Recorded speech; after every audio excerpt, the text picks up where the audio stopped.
number four, this comes up a lot. And again, this is not, this is not direction, this is guidance based on what I've learned from doing this for a while. And then just on, I design security programs for just a number of different types of facilities and people to include ministries. And so target hardening procedures are the best path forward for a church. And here's what that means: that you need to lock all your doors, that you need to use cameras, that you need to put gates up, that you need to have access control to areas.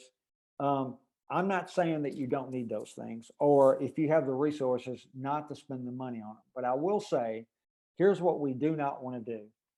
We have to remember that we are a ministry. Like, that is our first goal. The goal is we're trying to get volunteers to serve the church. We need servants to find a unique way. And that's what this really is. The security ministry is a unique way, especially for men who probably, a lot of them have never really liked to serve because they felt like they didn't have a place. They didn't want to be in the children's ministry. They didn't like going and giving out canned food for whatever reason. And what I found, that this is a unique place for men to serve very specifically. And so the ministry, part of that is to get out there in the community and tell them the good word. Second part of that is to get them inside the building also. And so if we start locking doors and putting cameras up and locking people out and, shutting gates, a lot of times what happens is people look at that and they think, well, what in the world are they trying to keep out? And so obviously, if there's a specific threat that requires you to lock the church down, you're going to probably just close the church anyway, right? Like, we can have service online. And so, and I know there are a lot of older, especially bigger churches that have a whole lot of doors, and you may not have enough ministry members to cover those doors. So if that's the case, you determine there's a door that's not being used and it's not necessary anymore, then locking that door is okay. But I would say, if you can, cover it with a person and let people use those doors, because we don't want to, we don't want Jack, who's 75 years old, who's been attending that church for 40 years. All of a sudden, the door he's used for 40 years is now locked because someone told us that we need to lock our doors. Okay. Cameras have a very specific purpose. For the most part, cameras capture something so we can go back later and look to observe to see what has happened for the purpose of an investigation, like to prove something. Cameras don't protect churches. What they do is they capture an image or some sort of an incident so we can go back and look. Cameras are expensive. I buy cameras for organizations all the time. I have to maintain cameras, or actually, pay a vendor to maintain cameras.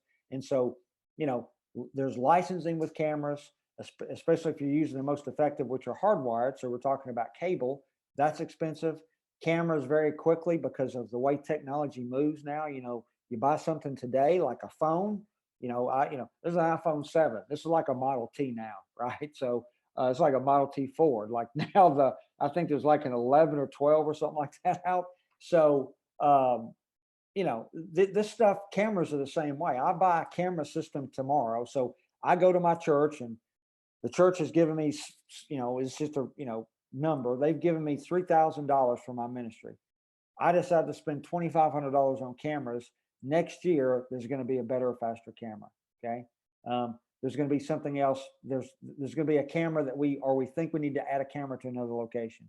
And so what we end up doing is spend a lot of our resources on cameras and not on our ministry or our people. Okay. So remember, conflict avoidance. No matter what we put up, we just don't want to conflict with the mission of the organization. We don't want people to feel like they're trapped, and we don't want people to feel like they're locked out. And as diverse as this country now is, in every location, any church, there's a lot of people coming here from other countries, and like where they come from, locked doors, cameras, and seeing people, carrying overtly, that's not a good thing. That's a bad thing in a lot of places where a lot of people that are now coming to this country, where they live. And so, that might create the wrong image for someone, or idea of, why it is you think you need that. So just be careful about using those things. And again, be very careful about your resources.